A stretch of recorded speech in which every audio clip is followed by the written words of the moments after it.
पूना से 15-20 मील दूर एक कस्बा जहाँ इंद्रायणी नदी बहती है। क्या नदी? इंद्रायणी। इंद्रायणी नदी के उस पावन किनारे एक सिद्धेश्वर महादेव का दरबार है, जिस दरबार में दुनिया सिर टेकने जाती है। वहाँ रुक्मणी नाम की एक कन्या। कौन? रुक्मणी नाम की कन्या। रुक्मणी नाम की एक कन्या अपनी सहेली सुनंदा के साथ पहले इंद्रायणी, वहाँ का नियम है लोगों का, नदी में पहले नहाना फिर महादेव का दर्शन करना। ये नदियों के पास रहते हैं ना, ये भी एक अवसर है। देखो हम चाह के भी जो सिटियों में रहते हैं, आपके मन में आ जाए कि अभी मेरे को गंगा में डुबकी लगाना है, तू अमीर है कि गरीब है ये मायना नहीं रखता, जो गंगा के पास है वो गंगा में डुबकी लगाना। सत्य वचन, सत्य वचन। वो कितना भाग्यशाली। आप लोगों को हवादार फ्लैट चाहिए, हवादार बंगला चाहिए, एक अच्छी गाड़ी चाहिए जिसमें बैठ के जाने के लिए, लेकिन मेरे घर के पास एक तीर्थ हो, उस तीर्थ के पास नदी हो, उस नदी में लालू और उस प्रभु का दर्शन कर लो। इस आवश्यकता का जो मांग करता है वो भारत में जन्मा हुआ संस्कारी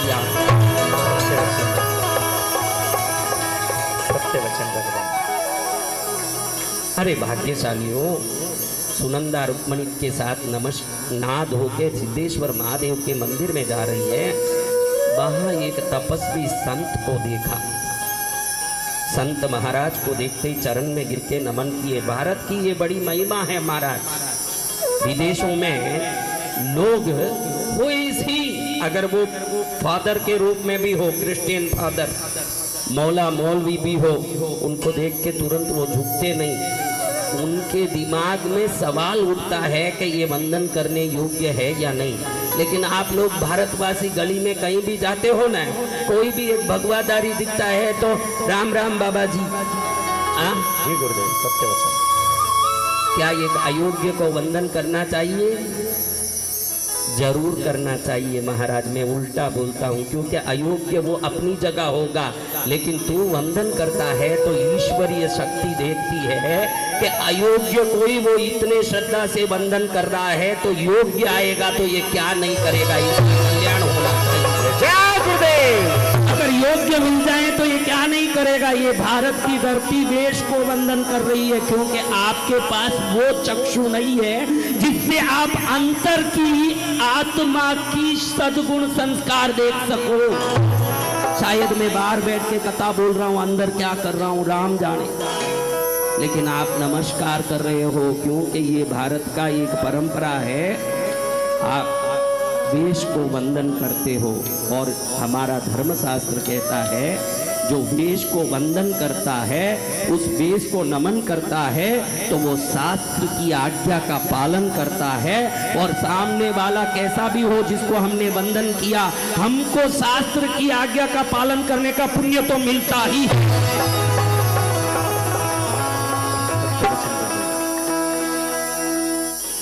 हाथ जोड़ के संतों को दोनों बहनों ने वंदन किया।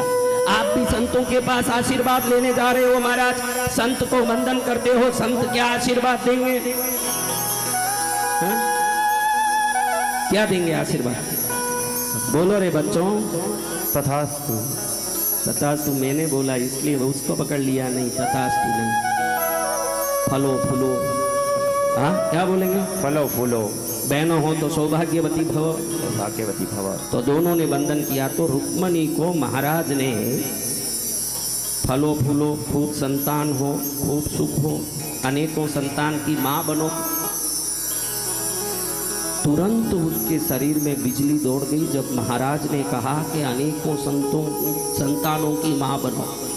जोर जोर से सिर पचाड़ के रोने लगी।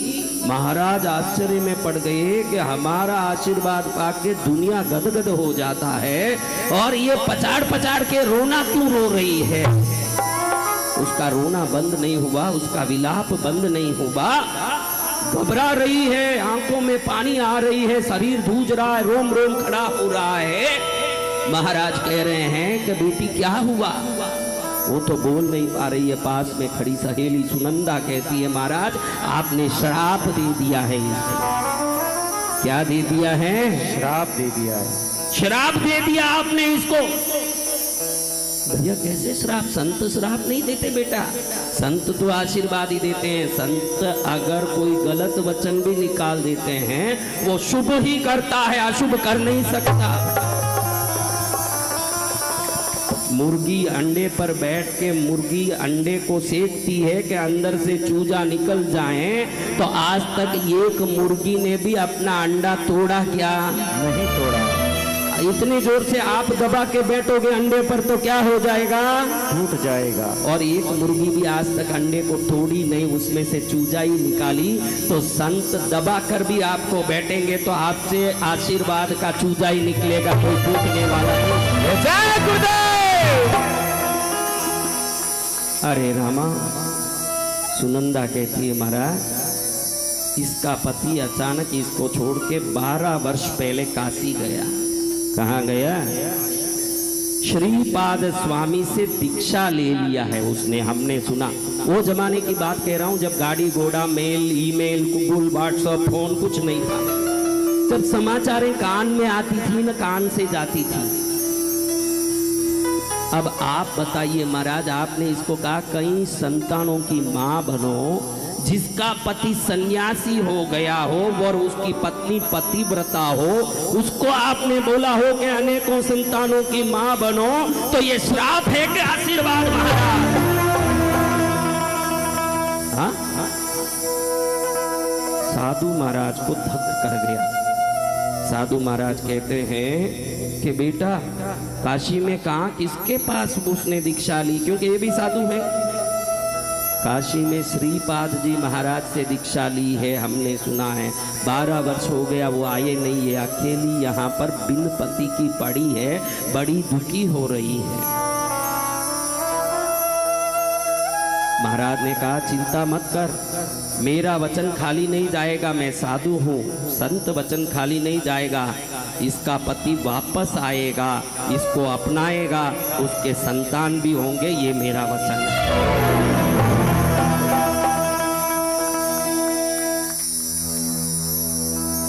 गुरु देख तेरा चेहरा करे दिल नाचण का, गुरु देख तेरा चेहरा करे दिल नाचण का, करे दिल नाचण का, करे दिल नाचण का, करे दिल नाचण का, करे दिल नाचण का। गुरु देख तेरा चेहरा करे दिल नाचण का, करे दिल तेरा चेहरा करे दिल नाचण का। संत महाराज से आशीर्वाद लेके दोनों बहन अपनी घर गई। ये जो सुन रहे थे ना संत, ये और कोई नहीं जिनके बारे में ये दोनों बहनों ने कहा, जो श्रीपाद स्वामी काशी के, वो खुद ही थे जो सुन रहे। जय हो गुरुदेव। तुरंत वो काशी के लिए रवाना हुए। कहाँ के लिए? काशी के लिए। वो काशी के थे, तीर्थाटन के लिए निकले थे। इंद्रायणी नदी में वहाँ आसपास के तीर्थों का दर्शन करके जाने निकले थे। बहन भी देखो जब शुभ समय आया तो उनके पास ही गई, ना उनके मुख से ही आशीर्वाद निकला, ना उन्हीं के चरण में शिकायत की। आपका पुण्य प्रबल होगा तो आप बराबर कृष्णगिरी पहुंच जाओगे, उसके लिए कुछ कहना नहीं पड़ेगा। उसके लिए पुण्य प्रबल होना चाहिए। जब पुण्य प्रबल होगा आप उस स्थान पर पहुंचोगे जहीं से वो कांटा निकलना है। जय हो। हर किस्मत वाले। अभी देखिए स्वामी जी गए काशी। काशी जाके अपने शिष्यों को उन्होंने नाम दिया था। शिष्यों का अलग दीक्षा नाम होता है ना। जी भगवान। अचानक स्वामी जी ने शिष्य का नाम नहीं पुकारते हुए एक को उसके संसारिक नाम से पुकारा, जिसको वो जानते तक नहीं थे संसारिक नाम। जो नाम रखा वही नाम पुकारते थे। अचानक उन्होंने पुकारा, विठल पंत, ए विठल पंत। तुरंत वो मुड़ के देखा और इन्होंने पकड़ लिया कि यही है। बुलाया, विठल पंत शादीशुदा हो, झूठ बोल के तुमने दीक्षा ली। संत को धोखा दिया। हम यहाँ शादीशुदा परिवार वालों को दीक्षा नहीं देते हैं। अगर देना हो तो उनके परिवार की अनुमति जरूरत पड़ती है। परिवार जब अनुमति देती है तब सन्यास बनता है। तू बिन बोले कुंवारा है, ऐसे झूठ बोल के तूने मेरे पास दीक्षा ली, ये महापाप है। तेरी पत्नी अपने गांव में विलाप कर रही है, वो रो रही है तुझे छोड़ के। किसी भी आत्मा को दुख देने वाला संत नहीं बन सकता। संत वो है जो इस जन्म में यथाशक्ति लोगों के भले की कामना करता है। विठल पंत ने हाथ जोड़ा। श्रीपाद स्वामी जो आदि शंकराचार्य परंपरा के 10 नामी संतों में एक थे, उन्होंने आशीर्वाद दिया कि तू अभी के अभी इस संन्यास आश्रम को छोड़, वापस संसार में जा, तेरी पत्नी का ध्यान दे, ये मेरा आदेश है। आप लोग कैसे हो गए हो? आप लोग कैसे हो गए हो? मेरे पास एक आदमी आता है, कहता है महाराज नमकीन का दुकान रखना है, आशीर्वाद दीजिए। हाँ, मैं कहता हूँ तेरा नमकीन का धंधा चलेगा नहीं, क्योंकि नमक चंद्र का और तेरा चंद्र नीच है। जब तेरा चंद्र नीच का है, वो तू नमकीन बेचने जाएगा तो पड़े पड़े छिट्टा पड़ता जाएगा, बिकेगा नहीं, मत कर। तो वो बोलेगा महाराज सब पूरा दुकान का फर्नीचर हो चुका है, पूरा तैयारी हो चुका है, भैरवनाथ नमकीन नाम भी लगा दिया है, मुहूर्त भी निकाल दिया है, अब आप आशीर्वाद दो कि अच्छे से चले। अरे मूर्ख, मैंने कह दिया वो नहीं चलेगा। नहीं महाराज आप बोलो ना, चलेगा चलेगा। यानी आज आप लोगों को अपनी मर्जी गुरु के मुख से निकलवानी है, गुरु की मर्जी सुननी नहीं है। ये जमाना जो अपनी मर्जी है वो कैसे भी गुरु के मुख से निकाल दो, जो अपनी मर्जी है वो गुरु अपने मुख से निकाल दे। नहीं महाराज आप बोल दो ना, हो गया, सब तैयार हो गया, हम क्या करें। हाँ, अपनी मर्जी गुरु से मुख से निकालवाना है कि गुरु के आदेश का पालन करना है? गुरु के आदेश का पालन अब आप यहाँ हाथ लगा के बताओ कि आप लोग गुरु के आदेश का पालन करने वाले हो कि अपनी अनुकूलता गुरु से पाने के चक्कर में हो? आप ही बताओ। हाँ? गुरु आदेश मुझे नहीं दिखता भाई, गुरु का आदेश पालन मुझे नहीं दिखता। जिन जिन को गुरु आदेश पालन करना है, 1 वर्ष यहीं रह के सेवा करो। हाँ, सत्य, 1 वर्ष यहीं रह के सेवा करो। नहीं महाराज आशीर्वाद दे दिए, थोड़ा काम छोड़ के आ गया है, थोड़ा मेरे को थोड़ा काम, ज्यादा कुछ नहीं। फिर आदेश का कोई इज्जत ही नहीं है। ध्यान रखो, आदेश वो है जिसको बोलने के बाद करना ही पड़ता है, सूली चढ़ना पड़े कि आग में चलना पड़े, जो बोला वो किया, वही आदेश है। जय गुरुदेव, सत्य वचन। विठल पंत हाथ जोड़ के खड़े थे, उनकी दीक्षा नाम था चैतन्य आश्रम। क्या नाम था? चैतन्य आश्रम। और गुरु ने कह दिया बड़े कड़क शब्दों में कि निकल यहाँ से, संसार में जा, तेरी पत्नी तड़प रही है। निकल गए, वापस वो चोला पहन लिया जो पुराना था। ध्यान रखना, पुलिस का वस्त्र आप पुलिस ट्रेनिंग लेने मात्र से मिल जाएगा, डॉक्टर का वस्त्र आप MBBS पढ़ने मात्र से मिल जाएगा। अगर आपका कद और काठ बराबर है तो आर्मी में भी जगह मिल जाएगा। संत बनना हो तो 1000 जन्म का पुण्य चाहिए, वरना नहीं मिलेगा। 1000 जन्मों का पुण्य मिलने के बाद एक व्यक्ति संत बन सकता है। बाकी सब बनने के लिए घूस दे के भी लोग एग्जाम में पास हो जाते हैं। दिल्ली के कुछ यूनिवर्सिटियों में 100 के 100 छात्र पास हो रहे हैं। कैसे पास हो रहे हैं? ये भी मुसलमानी एजेंडा है, ध्यान रखना। ये मुसलमानी एजेंडा है जो मुसलमान छात्रों को ग्रेजुएट बनाने के लिए अलग जिहाद चल रहा है। कितने तरह के जिहाद, ऋषिकेश में देखो तो पंडित जिहाद चल रहा है। आधे पंडित मुसलमान है, जुट्टू लगा के आपको ठगा रहे हैं। समझ रहे हो? इस बीच में जीना है तो गुरु की आज्ञा का पालन करना पड़ेगा। सारे संसार में जो कपट और छल चल रहा है, इसमें बचे रहना है तो आपकी सतर्कता नहीं, गुरु की कृपा ही वो कर सकती है। गुरु की कृपा ही हमारे जीवन में रक्षा कर सकती, सतर्कता नहीं। आंख खुले दिन दहाड़े चोरियां हो रही है, क्या सतर्क रहोगे? अगर वो चोर आने के बाद भी हाथ नहीं लगा सका माल को, समझना गुरु की कृपा काम कर रही है, गुरु का आशीर्वाद काम कर रहा है। जय गुरुदेव। नहीं होगा। विठल पंत चैतन्य आश्रम बने, लेकिन गुरु के आदेश से वापस पुराना चोला पहना। पूर्व जन्म के पुण्य ने चोला पहनाया, पूर्व जन्म के पाप ने वापस उस चोले को उतरवा दिया। अपने घर आए, पत्नी बड़ी खुश हुई कि मेरे पति आ गए।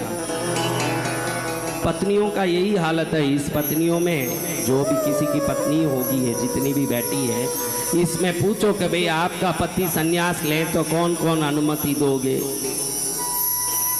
देखो कितने लोग अनुमति दे रहे हैं। देखो 3000 हाथ उठ गए हैं। देखिए, हाँ, हमको धर्म सुनना है, हमको धर्म समझना है, लेकिन हमको धर्म का पालन नहीं करना। ये हालत है आपको धर्म का पालन नहीं करना, धर्म को सुनना है।